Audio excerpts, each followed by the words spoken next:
Welcome to InfoStream, your daily current. Unsure what to listen to? Turn to us for today's headlines. Stay informed. U.S. pressure on Maduro increases, tensions ease at U.S.-Thai border. Ukraine-Russia tensions rise with Putin attack claims as military drills near Taiwan. Iran experiences widespread protests. U.S. provides aid with conditions. Africa sees political instability. Israel recognizes Somaliland traumatized for global interference. U.S. kills drug traffickers. Turkey steps up counter-terror operations. Al-Aziz, Little Lids, Bangladesh cannot generally dominate worldwide. Canada regulates AI for Khaleda for child protection. The U.S. intensifies pressure on Maduro through military action and sanctions. Thought the United States is escalating its campaign against Venezuelan President Nicolas Maduro, employing a multifaceted strategy involving military deployments, naval blockades, and targeted strikes. Driven by concerns over drug trafficking and Maduro's continued grip on power, the U.S. has significantly increased its military presence in the Caribbean, deploying approximately 15,000 troops and a range of naval assets. These actions include the destruction of over 30 suspected drug smuggling boats in the Caribbean Sea and Eastern Pacific Ocean, resulting in over 100 deaths. A key element of the strategy involves covert operations, most notably a drone strike conducted by the CIA earlier this month on a remote dock facility on the Venezuelan coast.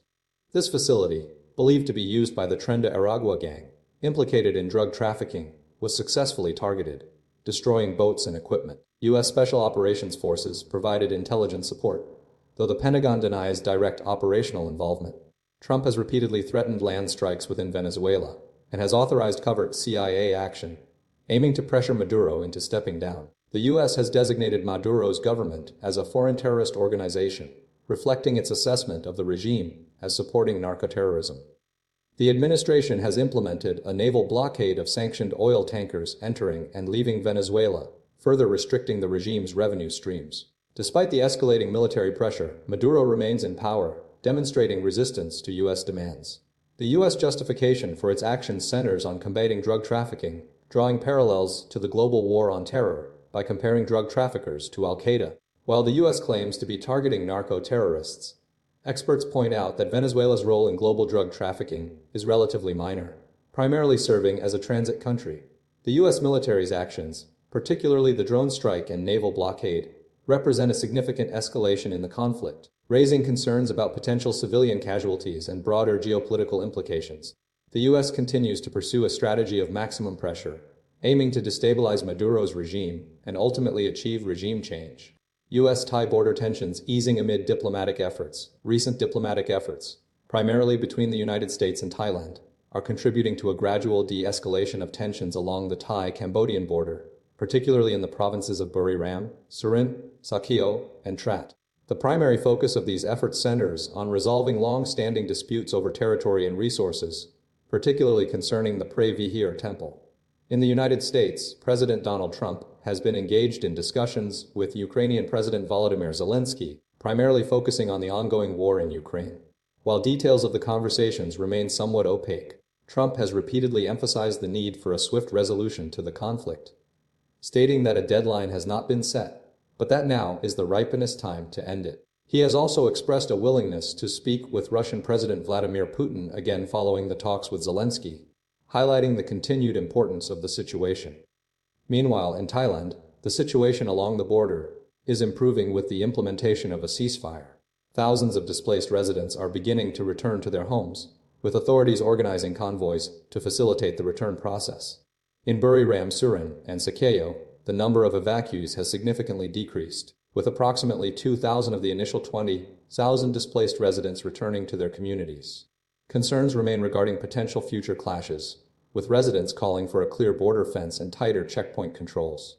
Explosive ordnance disposal EOD teams are actively working to clear unexploded ordnance, having identified 483 artillery shells and BM-21 rocket remnants across several districts. In Trat, where no fighting occurred, villagers demonstrated solidarity by providing support to soldiers stationed along the border. The U.S. administration continues to monitor the situation closely, with President Trump expressing his frustration with the lack of progress and his determination to address the issue. The situation underscores the complex geopolitical dynamics at play and the ongoing efforts to achieve a lasting resolution. The focus remains on securing the border and ensuring the safety and well-being of the affected communities. Ukraine's escalating tensions with Russia, fueled by disputed claims of a drone attack on President Putin's residence, are interwoven with ongoing peace negotiations and rising Russian military losses. Ukraine vehemently denies any involvement in the alleged attack, dismissing it as a Russian tactic to disrupt peace talks and justify continued aggression. Simultaneously, Russia's casualties in the conflict are escalating at an unprecedented rate, with estimates suggesting over 160,000 Russian soldiers have perished since the invasion, a figure projected to climb to 243,000 to 352,000 based on obituary data. The rise in Russian deaths is linked to a surge in volunteer recruits, individuals who have voluntarily signed contracts with the Defense Ministry, often incentivized by lucrative pay packages and opportunities to escape criminal charges. These recruits now constitute the majority of new recruits, reflecting a shift away from traditional military mobilization. Donald Trump has commented on the alleged attack, labeling it not good, indicating a degree of concern over the situation. Peace negotiations remain complex, with both sides attempting to leverage gains to influence the process. Russia's recent successes, particularly in the Kharkiv region, are being used to pressure Ukraine into concessions. The increasing number of Russian deaths is creating a manpower crisis, prompting the Kremlin to adopt strategies to attract recruits, including offering substantial financial rewards and exploiting legal loopholes. A particularly poignant case highlights the human cost of the conflict. Murat Mukashev, an activist who had previously protested against police violence and Putin's policies, changed his mind and enlisted in early 2024, seeking release from a 10-year prison sentence. His death in June 2025, fighting in Ukraine, exemplifies the plight of many ordinary Russians drawn into the conflict. The situation is further complicated by conflicting estimates regarding Russian casualties, with some sources suggesting a monthly death toll of 25,000. The narrative surrounding the alleged drone attack serves as a key element in the ongoing information war, with Ukraine accusing Russia of fabricating events to undermine international support. The dynamics of recruitment and casualties are shaping the strategic landscape of the conflict, while the search for a lasting peace remains elusive. China's military drills around Taiwan. Trump downplays concerns amid rising tensions. Recent Chinese military exercises surrounding Taiwan, initiated on Monday, have triggered heightened tensions in the region. Donald Trump, the former U.S. president, has dismissed concerns about the drills, asserting he hasn't received any communication regarding them from current President Xi Jinping. He stated that he certainly has seen it, and that nothing worries him, citing the 20-year history of similar naval exercises in the area. The drills, conducted by China's Eastern Theater Command, are designed to test sea-air coordination and integrated containment capabilities, and involve live-firing exercises and simulated blockades. These maneuvers coincide with a significant U.S. arms sale to Taiwan, amounting to $11 billion, marking one of the largest ever. China views the exercises as a warning against Taiwan independence, separatist forces, and external interference. The Chinese military has deployed destroyers, frigates, and fighter bombers to conduct these tests. Taiwan's defense ministry reported detecting 130 Chinese military aircraft around the island on Tuesday, with 90 crossing the median line, which China disputes. This represents a continued pattern of gray zone warfare tactics aimed at weakening Taiwan's defenses. Taiwan responded by deploying its own military assets, including aircraft, ships, and coastal missile systems. President Lai Ching-te has strongly criticized the drills, labeling them a challenge to international norms and an unacceptable escalation by the Chinese Communist Party. He emphasized Taiwan's commitment to responsible action and avoiding conflict, highlighting the nation's dedication to ensuring its safety and security.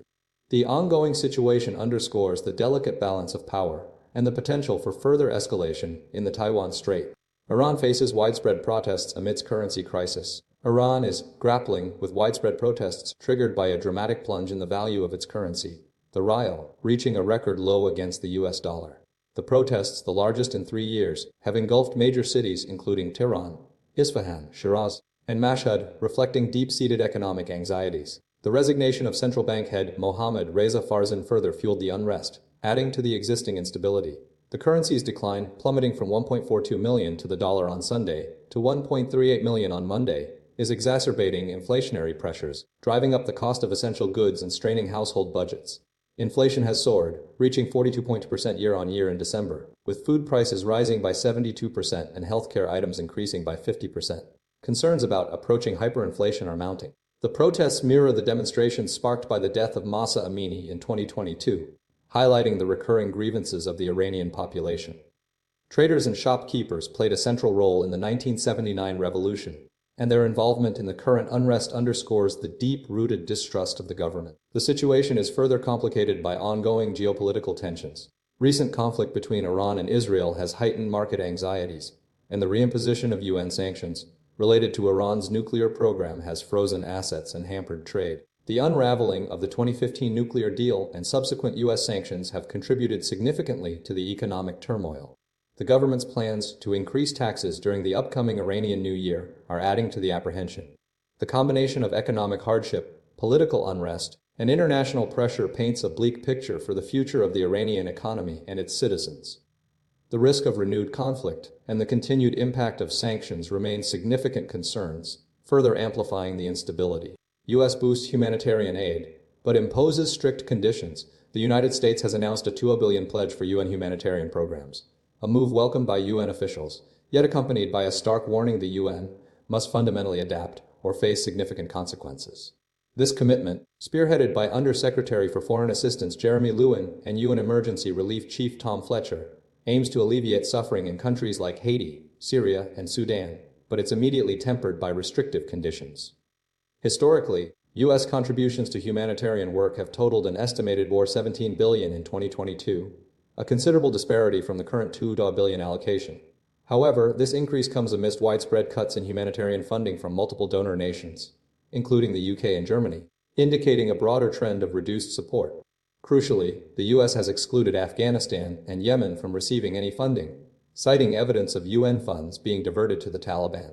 President Trump's staunch stance against supporting terrorist groups is a central factor in these decisions. These exclusions are already causing detrimental effects, such as the closure of mother and baby clinics in Afghanistan and reduced food rations in Sudan, contributing to a projected rise in global child mortality. Furthermore, the funding is explicitly barred from projects related to tackling climate change, deemed not life-saving, and lacking the U.S. interest. This reflects a prioritization of immediate crisis response over long-term preventative measures. The U.S. is demanding a more focused and efficient approach, rejecting duplication of aid efforts. Despite the welcome of the funding, concerns persist regarding the politicization of the aid, challenging the fundamental principles of humanitarian assistance, neutrality, and impartiality. While acknowledging the value of the $2 billion, the UN faces a challenging landscape with a skeptical donor, an ongoing funding crisis, suggesting a precarious future for many aid programs and the millions reliant on them. The situation highlights the complexities of international aid and the significant hurdles in securing consistent support for critical humanitarian efforts. Africa's Year in Politics, a tumultuous shift in across Africa, 2025 witnessed a concerning trend of political instability, marked by coups, contested elections, and widespread protests, signaling a significant challenge to democratic progress. Tanzania's disputed October election, resulting in violence and a landslide victory for President Samia Suluhu Hassan, highlighted a reversal of democratic gains. Simultaneously, several nations experienced political upheaval, with military leaders consolidating power, and a growing disillusionment among the population. The spike in the cost of living fueled widespread dissatisfaction, exacerbated by stalled progress in governance metrics, including security, participation, and service delivery. Despite some positive developments, such as Malawi's peaceful transfer of power and Seychelles' return to office, the overall picture remained troubling. South Africa's electoral loss marked a shift in power dynamics, while Senegal faced attempts to extend presidential term, ultimately thwarted by protests. The rise of military governments in West Africa, Mali, Niger, Burkina Faso solidified a concerning trend, coupled with a coup in Guinea-Bissau, bringing the total to 8 countries under military rule.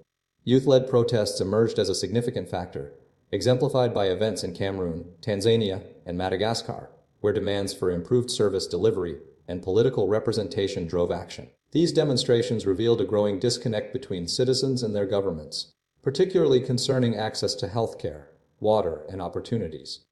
The increasing demographic majority of Africa's youth, coupled with their demands, presented a critical challenge for leaders. Analysts attributed this instability to a combination of factors, including governmental inaction, geopolitical shifts with diminished Western engagement, and the continent's vulnerability to external influences. The rise of China and Russia as alternative partners further complicated the situation. The increasing frustration of young people, combined with a lack of responsive governance, created a volatile environment. The election in Uganda, with its history of irregularities, underscored the ongoing challenges. Moving forward, the ability of African governments to heed the demands of their youth and demonstrate a commitment to democratic practices will be crucial to shaping the continent's future. Israel's recognition of Somaliland, a complex and controversial move. Israel's recent recognition of Somaliland as an independent state has triggered widespread condemnation and sparked significant geopolitical ramifications.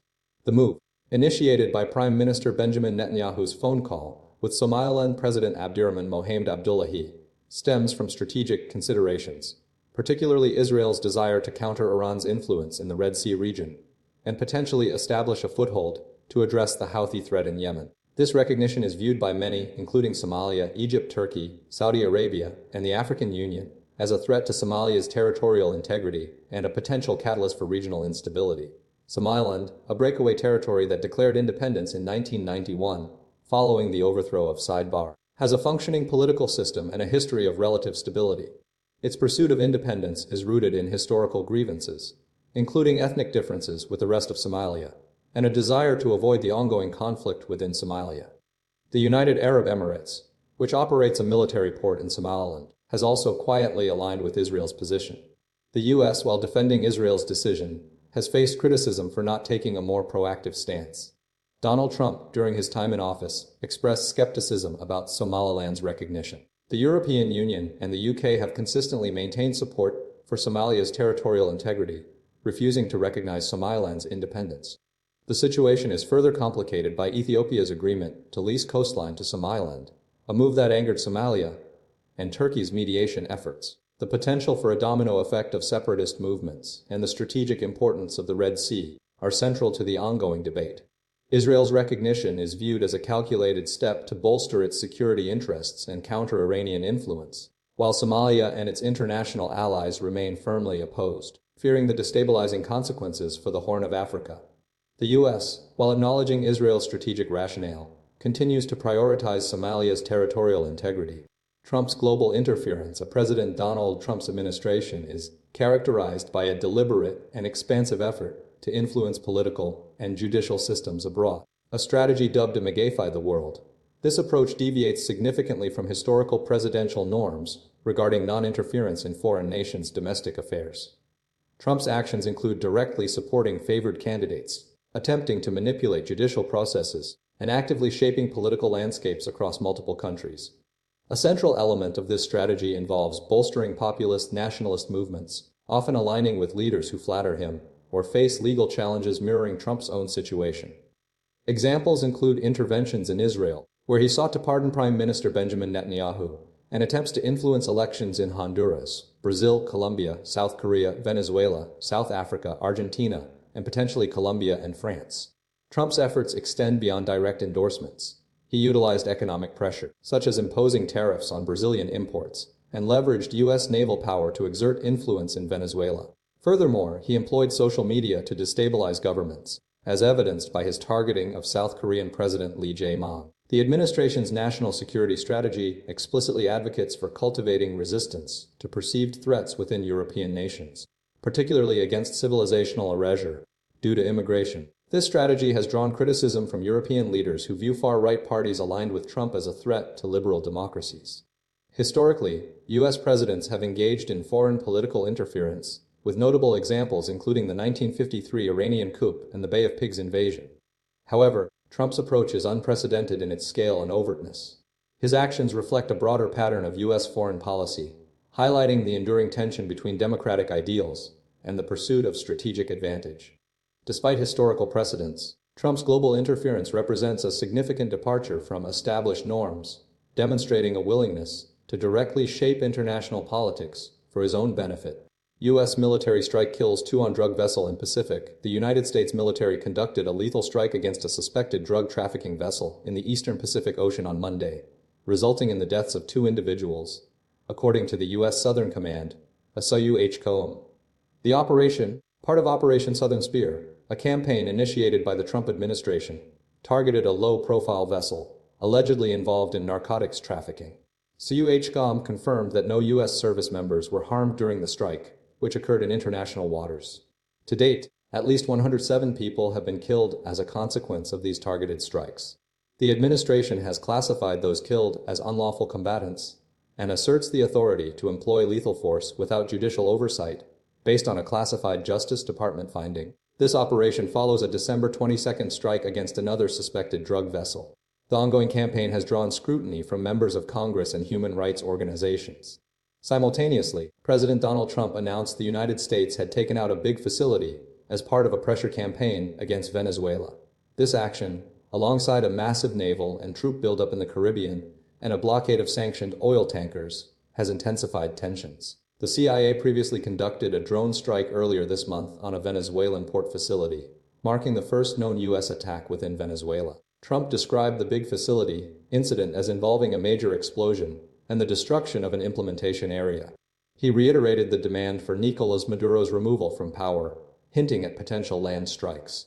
Venezuela's National Assembly responded by approving a law imposing prison sentences of up to 20 years for those supporting piracy or blockades, in response to the U.S. complete blockade of sanctioned oil tankers. Maduro has vehemently criticized the U.S. military deployment, labeling it a campaign of psychological terrorism. The situation remains highly volatile, with the U.S. continuing its assertive strategy in the region. Turkey intensifies counter-terror operations following recent attacks. Recent intensified counter-terrorism operations across Turkey have resulted in the arrest of 357 individuals suspected of Islamic State (IS) affiliation. These coordinated raids, conducted nationwide, followed a deadly 8-hour siege in Yalova, where 3 police officers, Ulker Pelivin, Turgut Kılıenke, and Yasin Kosyedit, were killed alongside 6 alleged militants. Another 8 police officers and a security force member sustained injuries during the Yalova incident. Authorities believe these operations are directly linked to a broader network of IS supporters actively planning attacks, particularly targeting non-Muslim communities during the Christmas and New Year's periods. The operations, spearheaded by Turkey's Interior Minister Ali Yerlikaya, targeted 21 provinces, including major cities such as Ankara and Istanbul. In Istanbul alone, 110 suspects were detained, with officers seizing crucial documents and digital materials. Intelligence reports suggest the detained individuals were preparing for a potential attack on New Year's Day. Furthermore, 41 of those arrested are linked to the Yalova siege, while 16 others were apprehended in Yalova for disseminating provocative content on social media. Interior Minister Yerlikaya emphasized Turkey's unwavering commitment to combating terrorism, stating that the country will never allow bloodthirsty criminals to threaten its peace and security. The recent arrests build upon earlier operations, where 115 individuals were detained earlier this month, also linked to IS planning attacks against non-Muslim targets. The ongoing operations underscore Turkey's heightened state of alert and its persistent efforts to dismantle IS networks within its borders. These actions highlight the continued threat posed by extremist groups and Turkey's proactive measures to safeguard its national security. Khaleda Zia, slain leader's widow, who led Bangladesh, Khaleda Zia, Bangladesh's first female prime minister, died at 80 after a prolonged illness. Her death marked the end of a tumultuous career defined by political rivalry, imprisonment, and a pivotal role in the nation's democratic history. Born in 1945, Zia's life was inextricably linked to her husband, Ziaur Rahman, who served as president following a military coup. His assassination in 1981 propelled Zia into the political arena, where she became the leader of the Bangladesh Nationalist Party, a BNP. Initially a low-profile figure, Zia rose to prominence through her opposition to military rule, frequently enduring house arrest for her activism. She gained the reputation of an uncompromising leader during the 9-year military dictatorship of Hussein Mohammad Ershad.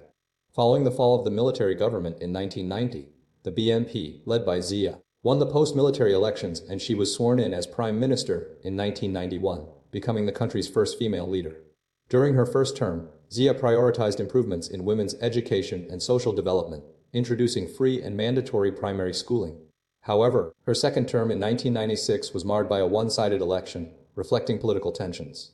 Later, she formed an alliance with Islamist parties in 2001, securing a majority in parliament, though this drew criticism. Zia continued to champion women's issues, including quotas for female MPs and educational opportunities. After stepping down in 2006, Zia faced political instability and corruption allegations, leading to her arrest and subsequent trial. Her political rivalry with Sheikh Hasina's Awami League intensified, culminating in her boycott of the 2014 election. Ultimately, she was convicted of embezzling funds intended for an orphanage trust, spending her final years in prison and house arrest. Throughout her life, Zia's legacy remains complex, reflecting Bangladesh's struggle for democratic stability and its ongoing political divisions. Her death concluded a significant chapter in the country's history, leaving behind a powerful symbol of resistance and a controversial figure whose impact on Bangladesh's trajectory is undeniable. Global K-pop dominance continues 2025-2026 trends. The global influence of K-pop continues to surge, marked by significant achievements and evolving trends across 2025 and 2026. Several groups achieved unprecedented success, solidifying their positions as leading forces in the music industry. K-pop soundtracks, notably Hunter X's Golden, from the animated series K-pop Demon Hunters, garnered substantial recognition, including 8 weeks at #1 on the Billboard Hot 100 and 4 Grammy nominations. Rosé's collaboration with Bruno Mars on APT also received critical acclaim, earning nominations at the Grammy Awards. Blackpink continued its global dominance, headlined international music festivals like Coachella Valley Music and Arts Festival and Lollapalooza, while also achieving a historic Blackpink World Tour, with 3 sold-out shows in Thailand. ENHYPEN and TWICE similarly expanded their reach, with ENHYPEN topping X0 Twitter trends at festivals and TWICE becoming the first female K-pop group to headline Lollapalooza. Stray Kids' Dominate World Tour reached new heights, ranking number 10 on the Billboard Top 10 Tours 2025, and surpassing 8 albums consecutively, reaching number 1 on the Billboard 200. Emerging artists like Cortis, trained under Big It Music, and TWS, whose viral TikTok dance challenge propelled their song Overdrive, gained significant traction. Lisa from Blackpink made her acting debut into The White Lotus Season 3 and won Best K-pop Award at MTV VMAs for the 3rd year in a row. In 2026, fans eagerly anticipate BTS's return with a new album and world tour. The highly anticipated S-Town Live 2025-26 share the culture. The Future will return to Thailand after 13 years, featuring 13 artists from SM Entertainment at Rajamangala National Stadium on February 14. Legal disputes, such as New Jeans' contract renewal with Adore and EXO's lawsuit against SM Entertainment, were resolved, impacting group activities. The concert, G-Dragon World Tour, Bermensch, was cancelled before its scheduled date. Overall, 2025 and 2026 represent a period of sustained growth and innovation within the K-pop landscape, with established and rising stars alike contributing to the genre's continued global expansion. Children Caught in Conflict, a Global Crisis. The article explores the profound and lasting impact of war on children's mental and physical well-being, highlighting the pervasive nature of trauma across numerous global conflicts. It details the experiences of children affected by wars in Rwanda, Gaza, Sudan, Ukraine, and Israel, emphasizing the long-term consequences of exposure to violence and displacement. The narrative begins with Abdurrahman, an 11-year-old boy from Gaza, whose life was irrevocably altered by airstrikes and amputations, showcasing the immediate and devastating effects of conflict. The piece then draws upon decades of reporting by Fergal Keane, recounting similar experiences with children in Eritrea, Belfast, Sierra Leone, and Rwanda, illustrating the universality of this crisis. Hundreds of millions of children worldwide are living in conflict zones, with estimates reaching 5 and 20 million in 2024. Experts, including Theresa Betancourt and Michael Plewis, emphasize the neurological damage inflicted on young brains, leading to lifelong challenges in learning, behavior, and mental health. The article highlights the importance of early intervention and support, recognizing that trauma can be compounded by factors such as lack of access to education, healthcare, and stable living conditions. Several key themes emerge. The importance of family support and stable environments is repeatedly stressed, with psychologists noting that children who receive consistent care and have opportunities for normalcy are better equipped to cope with trauma. The article also details the challenges of providing mental health care in war zones, where resources are scarce and the constant threat of violence creates a deeply destabilizing environment. Furthermore, the piece examines the intergenerational transmission of trauma, with Bieta Omobayi Meres, a survivor of the Rwandan genocide, illustrating how the experience can be passed down through families. Finally, it addresses the ongoing need for global efforts to address the root causes of conflict and to provide comprehensive support to children affected by war, advocating for long-term solutions that prioritize their well-being and future. The article concludes by acknowledging the persistent challenge of war and the necessity of continued humanitarian action. China implements AI regulations to safeguard children and address mental health risks. China is enacting stringent new regulations for artificial intelligence, primarily targeting its rapidly expanding chatbot market, with a core focus on protecting children and mitigating potential mental health risks. The Cyberspace Administration of China's AC has proposed comprehensive rules for AI developers, requiring safeguards against harmful content and emphasizing responsible development. Key provisions include mandatory personalized settings for AI products, time limits on usage, and parental consent for emotional companionship services. Crucially, chatbot operators are obligated to intervene in any conversation indicating suicidal ideation or self-harm, immediately notifying the user's guardian or emergency contact. The regulations extend beyond child protection, prohibiting the generation or distribution of content deemed detrimental to national security, national honor, or national unity. Despite encouraging the adoption of AI for beneficial purposes, such as promoting local culture and providing companionship for the elderly, the SAIC prioritizes safety and reliability. The announcement follows a surge in chatbot popularity, exemplified by Chinese firms like DeepSeek, ZA, and Minimax, which collectively boast tens of millions of users. The move reflects growing global concern over the potential impact of AI on human behavior, particularly regarding mental health. OpenAI's Sam Altman highlighted the difficulty in controlling chatbot responses related to self-harm, mirroring a recent lawsuit filed in California accusing OpenAI of contributing to the death of a 16-year-old boy through ChatGPT's interactions. OpenAI has responded by advertising for a head of preparedness specifically tasked with identifying and mitigating AI risks to human mental health and cybersecurity. This demonstrates a proactive approach to addressing potential dangers and underscores the evolving regulatory landscape surrounding this transformative technology. The SAIC seeks public feedback as the rules are finalized, signaling a commitment to ongoing adaptation and refinement in response to technological advancements and emerging challenges.